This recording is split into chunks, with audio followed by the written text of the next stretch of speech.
राष्ट्रपति Bush Florida के एक स्कूल में विजिट के लिए गए थे और वो छोटे विद्यार्थियों के साथ बात कर रहे थे। तभी व्हाइट हाउस के chief of staff Andrew card ने उनके कान में आके कुछ कहा। बुश स्तब्ध रहे, लेकिन अपने चेहरे पर इस गंभीर घटना की चिंता नहीं झलकने दी। लेकिन थोड़े समय बाद फिर से एंड्रयू कार्ड अंदर आए और उन्होंने जो बात कही उससे बुश की चिंता और बढ़ गई। अमेरिका पर हमला हुआ था। नमस्ते दोस्तों, आपका स्वागत है हमारे वीडियो पर। आज हम बात करने वाले हैं 9/11 हमले पर।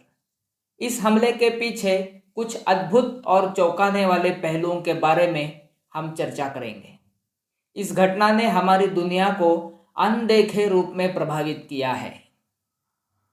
आइए 9/11 के पीछे की ऐतिहासिक पृष्ठभूमि पर बात करेंगे। इस सारे घटना के पीछे अल कायदा नाम का इस्लामी आतंकी संगठन था, जिसका नेतृत्व ओसामा बिन लादेन द्वारा किया गया था।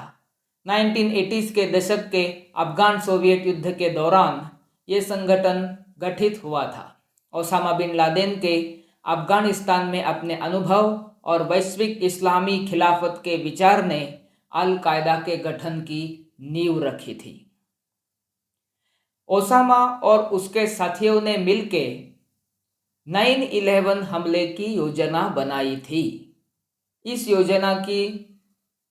योजना का शुरुआती कदम शायद मध्य 1990s के दशक से हुआ है, ऐसा हम कह सकते हैं। अल कायदा के नेता ने एक रणनीति को बड़ी मेहनत से तैयार किया। यूएस के भवनों का प्रतीकात्मक लक्ष्य बनाया ताकि उनका प्रभाव मतलब अल कायदा का प्रभाव महसूस किया जा सके। ये योजना को प्रत्यक्ष में लाने के लिए मेहनत से लोगों का चयन किया गया और उन्हें तैयार किया गया। इसमें मोहम्मद अट्टा और दूसरे महत्वपूर्ण सदस्य थे, जिन्हें अपनी कट्टरता के साथ अपनी भूमिकाओं के लिए चयन किया गया था। व्यक्तिगत और कट्टर धार्मिक, ऐसे दोनों प्रकार के प्रशिक्षण उन्हें इस कार्य करने के लिए दिए गए थे। ये आतंकी योजना को अंजाम देने के लिए लॉजिस्टिक्स और फंडिंग दोनों भी महत्वपूर्ण थे। अल कायदा गोपनीय तरीके से पैसे को गतिशीलता से हिलाती थी और यह यात्रा संबंधी दस्तावेज प्राप्त करने में भी वो सफल रहे। इसके माध्यम से उन्होंने हाईजैकर्स को गुप्त रूप से अमेरिका में प्रवेश भी करवाया।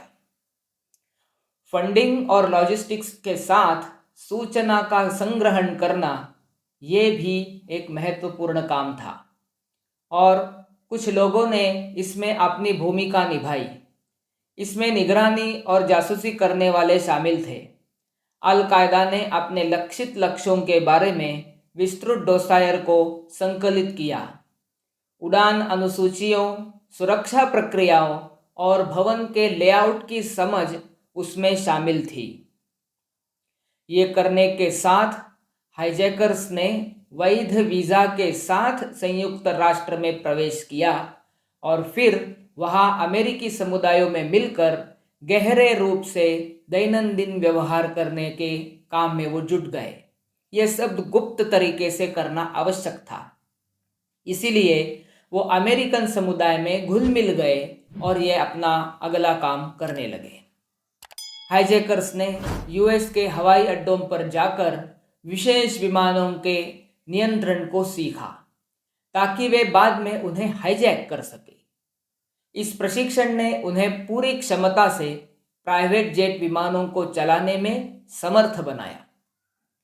हाईजैकर्स के बीच समन्वय अत्यंत महत्वपूर्ण था। वे छोटे समूहों में काम करते थे। प्रत्येक समूह को एक विशिष्ट फ्लाइट को संचालित करने के लिए नियोजित किया गया था। सुरक्षित कम्युनिकेशन चैनल्स और काम का विभाजन ये महत्वपूर्ण पॉइंट्स थे। 2001 के सितंबर 11 को 19 हाईजैकर्स 4 व्यापारिक उड़ानों में सामान्य प्रवासी बनकर घुस गए। उनका मिशन था विमान का नियंत्रण अपने हाथ में लेना। दुनिया को हमेशा के लिए बदल देने वाली ये घटना थी। और इसी के साथ एक भयानक क्रम में 2 विमानों ने वर्ल्ड ट्रेड सेंटर को टक्कर मारा, जिसके परिणाम स्वरूप टावर गिर गए। दूसरा विमान पेंटागन में गिरा।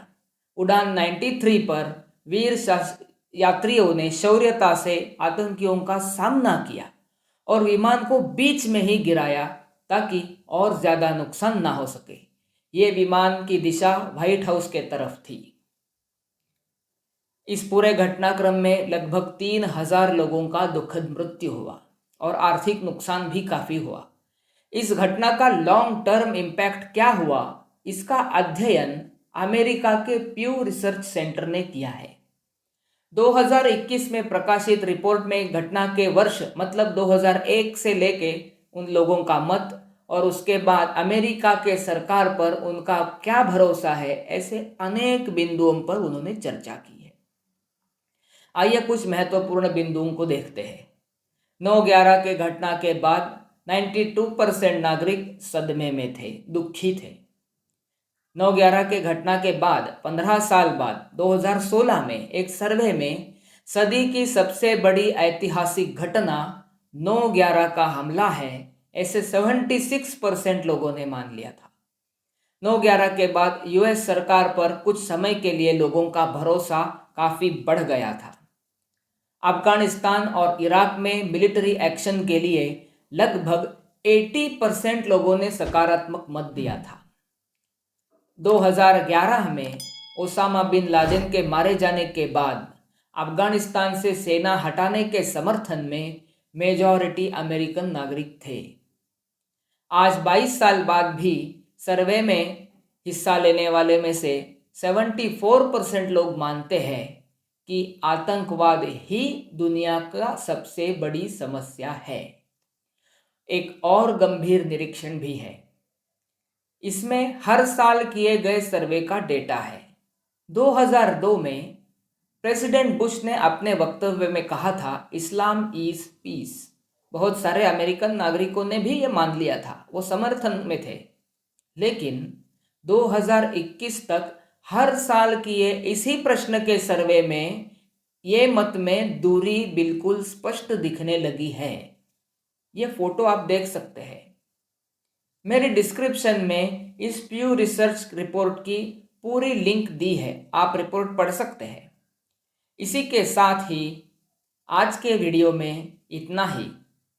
मेरे चैनल को अभी तक अगर आपने सब्सक्राइब नहीं किया है तो ज़रूर सब्सक्राइब करें और पास के बेल आइकॉन को ज़रूर दबाएं। ऐसे अनेक ऐतिहासिक विषयों पर, जियोपॉलिटिक्स के संबंधी विषयों पर आगे और रोचक जानकारी के साथ मैं वीडियो बनाने वाला हूँ। पुतिन पर भी मेरी सीरीज चालू रहेगी। दूसरा विश्व युद्ध और उसके संबंधित घटनाओं पर, भारत की महान ऐतिहासिक घटनाओं पर भी आने वाले समय में कुछ प्रयास मैं ज़रूर करने वाला हूँ। मेरे इस वीडियो को लाइक करें, चैनल को सब्सक्राइब करें, पास के बेल आइकॉन को ज़रूर दबाएं और मेरी वीडियो को शेयर करना ना भूलें। अब कुछ ही दिनों में मिलेंगे किसी अगले एक नए विषय के साथ। तब तक के लिए धन्यवाद।